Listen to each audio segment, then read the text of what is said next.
This is Entrepreneur Studio with Patrick Bryant, brought to you by SC Biz News, the Harbor Entrepreneur Center, Code and Trust, trusted co-founders in tech, and our sponsor, Harbor Wealth Management Group.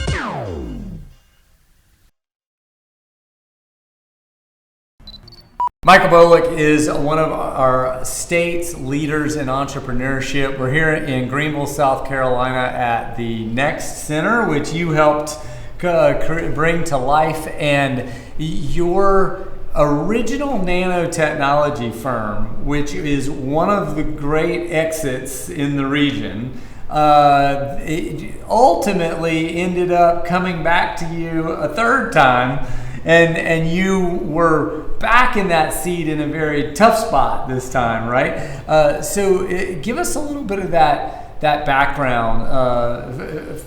You started it, you sold it, you bought it back, you were able to exit again, and then from there, what happened? So the large contract that we landed when I went to sell the company was based on molecular diagnostics for drug metabolism testing. The market was very frothy. It was a great opportunity. We had outstanding technology, and our team was very, very robust. When we sold the company, we had an earnout based on maintaining that level of revenue over a 2-year period. Totally. We all were very excited about it because it was the revenue levels were below the contracted levels. So sure, you felt confident in doing it. Sure. But God had a different plan because about 6 months after we sold the company, Medicare decided to withdraw reimbursement for the test. So that was a kick in the gut. We went to the Brits and said, look, we in our planning, we always anticipated it could be this, but none of us expected it. No other CEO expected it as well.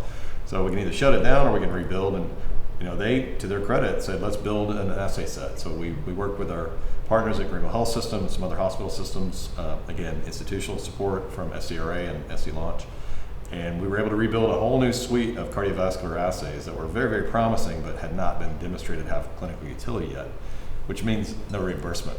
So right about the time we built out the plan to go to demonstrate utility, which is a sales process and a lot of money.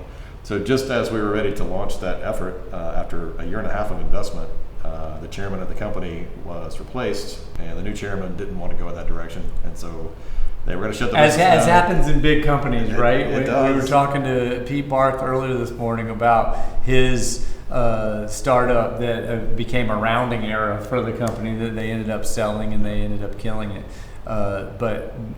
So new chairman, they decide, no, this isn't for us. Yeah, this isn't direction we don't want to go in anymore. We need to really stick to our knitting, and they said we're going to shut it down.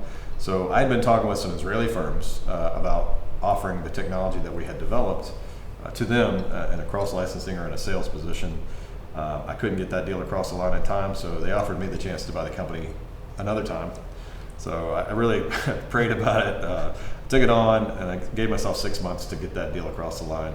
And we almost got it there, but we just didn't quite get it there. So that was the first time I had to shut a company down. Well, shutting a company down is a badge, sadly, for all of us that we end up having, right? If you do it long enough, you're gonna have to shut one down. So how did you handle that emotionally? I mean, I just think it's an incredibly interesting thing that here you have made a ton of money off the company, but it's still your baby, right? You do care about it, and now you're getting the opportunity to shut it down, which is painful. Yeah, I had a mentor tell me one time that if you find yourself on a dead horse, dismount. And the truth is, we needed to move on, and it was very difficult. It was, at this time, I was like a teenager. Yeah, right. It was very difficult to make the decision, but once we made the decision, fortunately, our team was all placed with other manufacturers and other technology providers here in town, and it was a sad day, but we did it. And then I took some time off on a sabbatical, and at the time, I wasn't sure what I was going to do next, and I came across a business opportunity brought to me by one of my business partners, a guy named David Pence, who's been a friend of mine for 18 years. And he'd been into blockchain for some time. Bitcoin, I didn't even know how to spell Bitcoin. It's BTC now, by the way.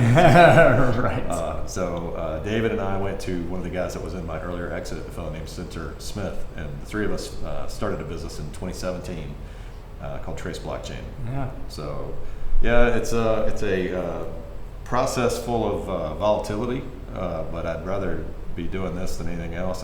I'm more excited about what we're doing now with Treis in the blockchain arena than anything I've ever done before. So you just got to get up and keep fighting. Well, I totally agree. I mean, you clearly showed how to win and then and how to exit out of it, but then also now that your new venture is pretty exciting too. So I'm happy for you. Thanks for sharing that with us. Thank you. Cheers. Cheers.